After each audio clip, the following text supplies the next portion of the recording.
ജനാർദ്ദനക്കുറുപ്പാണ് വാശിയോഗത്തിൽ ഗോരഖ്നാഥ് സ്വാമിയുടെ 51-ാമത്തെ ശ്ലോകം. അരുൾ പെരും ജ്യോതി. യോഗം എന്ന പടിക്ക് മുകളിൽ ഉച്ചയായ ഇടം കരുവാസലിനും എരുവാസലിനും ഇടയിൽ മറയാതെ ഇരിക്കുന്നു മൂലാധാരം.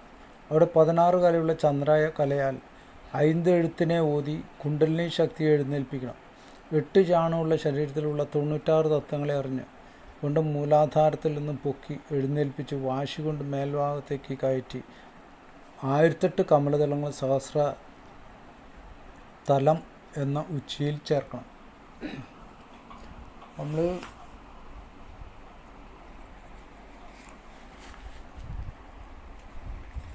ഇവിടെ പറഞ്ഞത് യോഗം എന്ന പടിക്ക് മുകളിൽ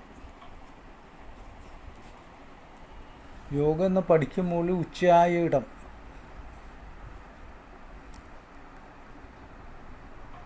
കരുവാസലിനും എരുവാസലിനും ഇടയിൽ എന്ന് വെച്ചാൽ ഇടയ്ക്കും പിങ്കളിനും ഇടയ്ക്ക്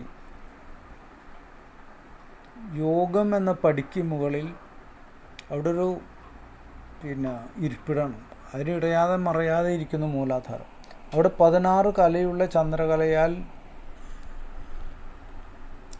5 എഴുത്തിനെന്ന് വെച്ചാൽ നമഃശിവായ എന്നുള്ള 5 അക്ഷരമാണ്. ഓതി കുണ്ടലിനി ശക്തിയെ എഴുന്നേൽപ്പിക്കണം. ആ ചന്ദ്രകലയിൽ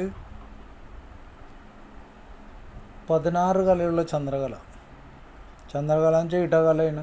ഇടകലയിൽ നമ്മൾ പ്രാണനെ വലിച്ച് മൂലാധാരത്തിൽ പിടിച്ച് നമഃശിവായ എന്ന് ജപിച്ച് കുണ്ടലിനിയിലെ ശക്തിയെ എഴുന്നേൽപ്പിക്കണം.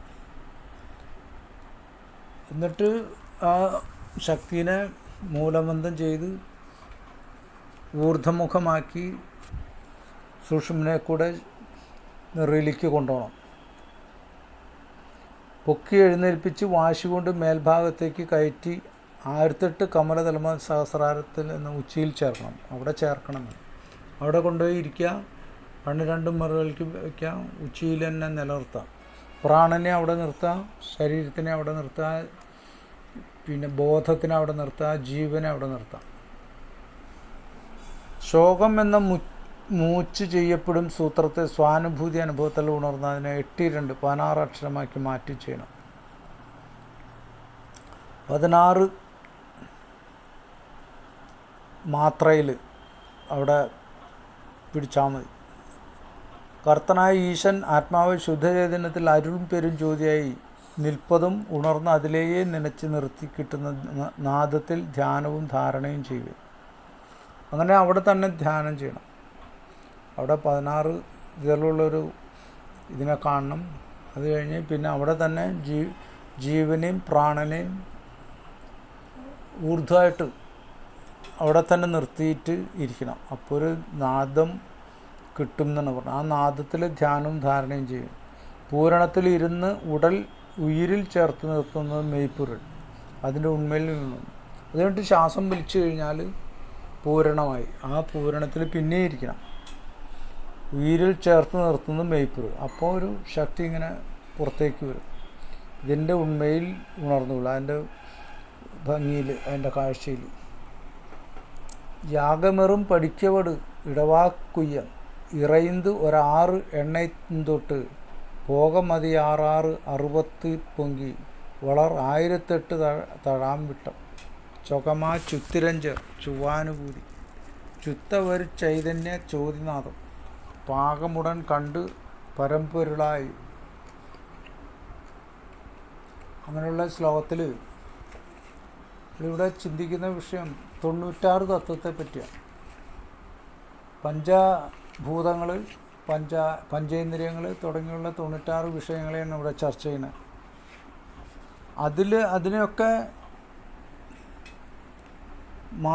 അതിനെയൊക്കെ മാറ്റിക്കൊണ്ട് ആ തത്വങ്ങളെ അറിഞ്ഞുകൊണ്ട് മൂലാധാരത്തിൽ. അപ്പോൾ കുറച്ച് ബുദ്ധിമുട്ടുള്ള കാര്യങ്ങളാണ് ആ പറഞ്ഞത്. വളരെ ബുദ്ധിമുട്ടാണ് ഈ 96 തത്വങ്ങളെ അറിയുന്നതും.